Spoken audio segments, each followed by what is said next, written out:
Hello there, bonsoir. My name is Maya and I'm a Montreal Serai old-timer, which means I'm young enough to remember, je me souviens, but old enough to know better. Before I begin reading my poem, I should like to clarify a few misconceptions. Our masthead says that our name is derived from the Persian word for resting place or place of transience.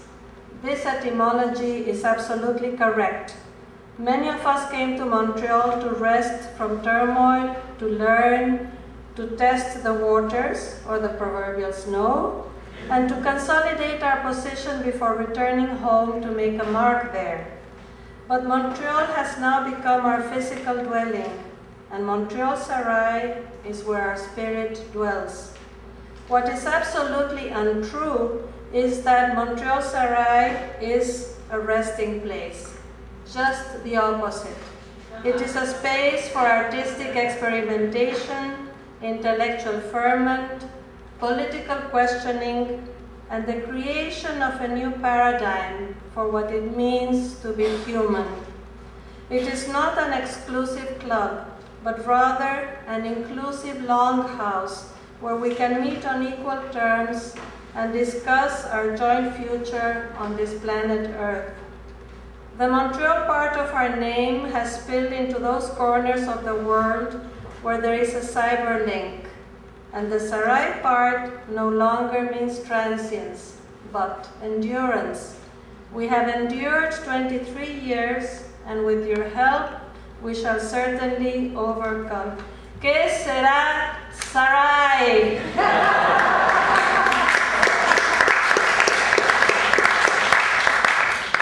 I'll give you a brief background to the poem I'm about to read. This poem refers to a genocide that took place after 1492. The Spaniards conquered Tenochtitlan, the capital of the Aztec Empire, at its zenith. Spanish chronicles marveled at its grandeur, its pyramids, the cleanliness of its streets and the inhabitants, the opulence of its markets, and the lofty beauty of its art. However, the Aztec Empire had become top-heavy and divorced from the people. Its stringent code of conduct was not shared by the Spaniards. Moreover, the Spaniards possessed horses and superior weaponry.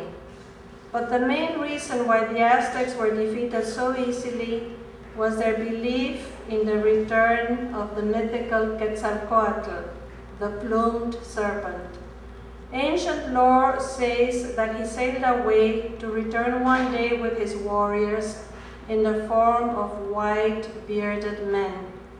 The Spaniards fit the bill and were welcomed with open arms.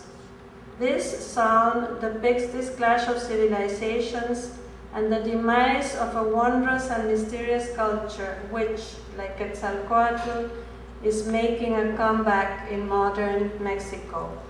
A psalm for Quetzalcoatl.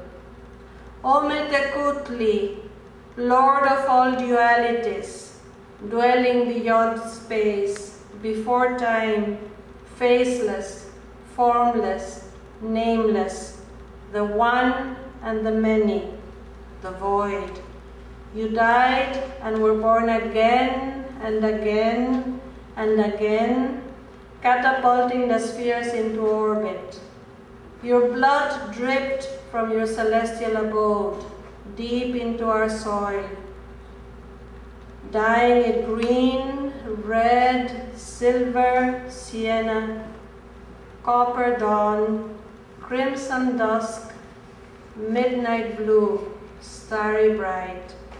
Your breath blew mist, clouds, rainbows, molten gold, pomegranate juice, liquid emerald, sapphire fire, caught in soaring wings, drowned in bottomless oceans, spread over grasslands, glazed over high peaks. Tezcatlipoca, smoking mirror, father-son. You baked clay figurines into faces and hearts, feeding them ripe corn and roasted chocolatl beans.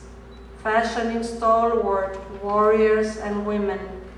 And you sprouted peyote all over the land for our seers and our poets to peer into your soul.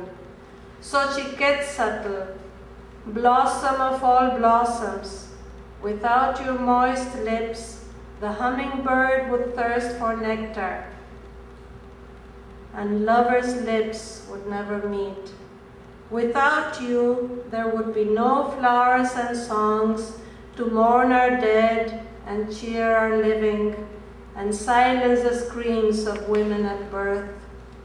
Your fragrance stops our air from turning stale, like the stifling depths of Mictlan, from where nobody returns, in which day and night are no more, and the warbler is silent.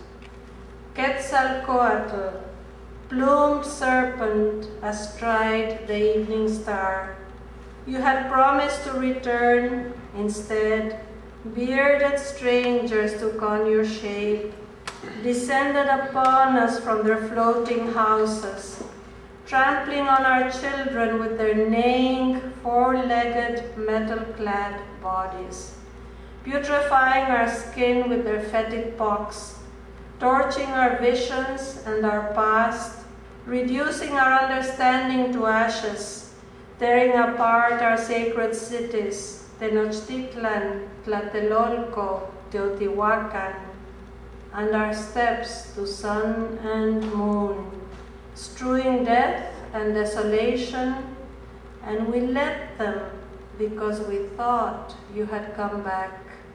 Where are you, Quetzalcoatl? Don your plumed garment and ride the evening star. Cradle in your fangs our floating gardens, our singing maidens, our dancing warriors, our bright birds, our jade, our obsidian, our chocolatl. Come back, bite your tail and swallow it, Quetzalcoatl, and close the loop. A new cycle begins. Thank you.